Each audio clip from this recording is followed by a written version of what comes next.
Hey yo guys, what's up? MTG just back in with a video. In today's video, we are talking about should you invest in Magic the Gathering. But before we hop into this video, I do want to say that this shirt has been appeared in the last 3 face cam videos at this point. No, I did not wear the same shirt 3 days in a row, or however you're seeing this. I did not wear it 3 times in 1 week. I wore it 1 day of the week, and I recorded 3 videos on that 1 day. So this is a pre-recorded video, and no, I did not wear this shirt 3 times. That's all I'm saying. If you're a returning subscriber, you'll understand. If you're not, you're probably like, dude, what are you talking about right now? But that being said, let's hop into this video. Should you invest in Magic the Gathering? Now, this is a common question I get from people all the time, and I'm sure other YouTubers get the same question. Now, it's a hard one to answer, I will say that, but I'm going to try my best here today.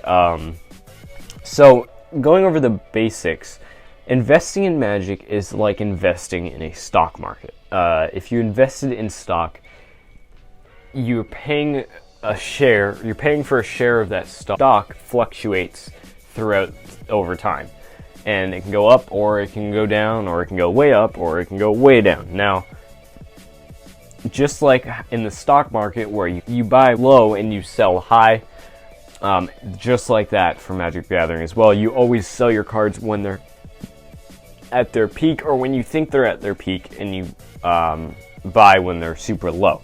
Now, that's kind of a basic rule of thumb. You don't have to follow that, because I know some people like to hold on to them, because even though they're high right now, they might level back down, and then like later over time, like people buy big booster boxes of each set and then keep them sealed to sell them way down the road when they're older. So like when that booster box reaches its peak in like 2 years, they still might not sell it, and they'll hold on to it for another like 5 years, and then it's really high, and that's when they'll sell it. Now, that's definitely a good move, because as cards get older, people want them, especially if the set's good, like War of the Spark. Any of the Japanese booster boxes, those things are going to go up in value like crazy. UMA, Ultimate Masters, went up like crazy. Now, I know people still don't try to sell those sometimes, and I don't know if I agree with that. I'm not obviously a professional on investing in Magic, but I don't think those will go much higher, but I don't think they're going to drop off suddenly either, so I think it's a fair play to hold on to them. But so that being said, should you do it? Now, there's multiple different ways to do it. You could invest in sealed products. You could invest in singles. You could invest in graded Magic the Gathering cards. Now, graded Magic the Gathering cards, if you buy graded alpha cards, beta cards, those things are perfect for investing, because those things will definitely go up in value if they're high. If you get an 8, 9, or 10 in alpha and beta, those things are going to go up in price, guaranteed. Like, those will not drop, for sure, especially alpha. You don't have to worry about that. So if you invest in those, that is definitely a good place to invest, but it's also a very expensive way to invest. Now, another way you can invest is invest in just regular single products. So like, let's say you see some cards that you think will go up over time in like a short amount of time. So like, if you think that there's a new card coming out that you think is going to go up really high right when the set comes out, and you buy it cheap, and you think it's going to go up higher, now there's definitely pros and cons to this, and I'll get into that in a second.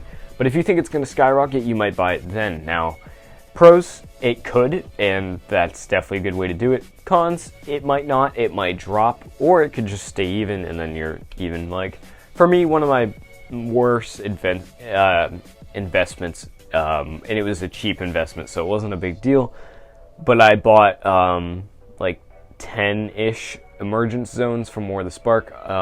Those things are currently 50 cents or lower, I believe, right now. Let me look real quick. So Emergence Zone is currently 39 cents. Now, I did think that maybe this card will go up in value, because I did think it had some potential as a card, but it never went up in value. I think it went down about 10 cents. So realistically, I lost about $1, but that was a small investment. It wasn't a big deal. I wasn't taking a big risk. And that's definitely a good way to start, is just invest in smaller cards that you think will go up, and if you lose like a few bucks, you lose a few bucks, you know? Now, I do recommend always like seeing what other people have to say. Like, there's plenty of YouTubers, Magic the Gathering YouTubers, who do like, they look at the market and that kind of thing, and you can kind of see what they're thinking. And then usually, if they're professionally, like if they do this all the time, they're usually right. I'm not all the time right. That's why I don't share my opinions very often, because I don't want you guys going off of me. But I definitely have a general basis of why you should or why you shouldn't invest in Magic. Now, that was one of my more poor investments, but probably my best investment was when I bought Wayfarer's Bauble. I bought 5 of these things for 50 cents a piece. Those things went up to $2.51 in like 3 days from 50 cents. And then, yeah, so basically I had just made about $8 on 5 uncommons that I bought for $2.50. So that was a steal. Like, that was a great investment. Now, there are larger scales of this. You don't have to buy the cheap cards to make smaller investments, but you could start little and then work your way up the chain, kind of. Now, so should you invest in singles? I would say yeah. If you really want to, I would say yeah. I think singles is a good place to start as well. If you're like investing and you're kind of want to take the risk a little bit more, that's kind of a good place to start. Now, booster boxes, these are a great way to start because 90% of the time they will go up in value. Stuff like Born of the Gods and that kind of thing, those went down like crazy. So you do have to be careful, but there's not many booster boxes that decrease by a ton over time. So buying like 1 or 2 booster boxes, keeping them sealed from each set is a pretty good bet on you will make money to some degree. Now, that is pretty much all I wanted to talk about today. I didn't want to go too in depth of like the market and that kind of thing. But overall, I think it is a good idea to invest in Magic especially the older cards, for sure the older cards. If you're willing to drop a ton of money into it, for sure buy the older cards, especially the graded ones. Now, those graded ones those 100% will not lose value. I say that as like every single one of them probably will dip down to $1. No, I'm just kidding. But those are definitely a good place to invest your money into, because those definitely will not drop in value. So if you're looking for a no risk guarantee, buy the old cards, but that's just more money that you have to invest into it. And that is pretty much all I have to talk about here today. If you have more questions, leave them into the comments below. Maybe we'll make like a part 2 video on answering some more questions. But yeah, definitely drop your comments in the comments below. And if I missed anything, maybe leave a comment, help out some people who are interested. Now, the overall question was, should you invest in Magic? Like I said, I think yes, if you can do it properly.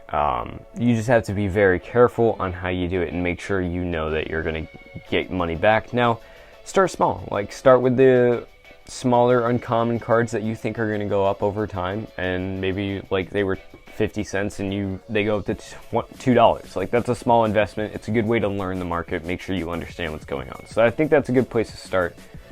So yeah, that's going to be it for today's video. If you guys enjoyed, please drop a like and subscribe if you're new to the channel. It helps out the channel a lot. If you want to help support the channel even more, we have merch, some pretty high quality stuff down in the description below. I'll leave a link. You can also check out Inked Gaming. There'll be a special code you can use for 10% off your purchase in the comment and the description as well, right next to the link. And that will get you 10% off your purchase, and you're also helping out the channel. So thank you guys so much for watching. I'll see you all in the next one. Leave any comments or questions you have down below, and I'll reply to you guys in the comments. I'll see you guys there. I'll see you guys in the next one. Peace out, guys.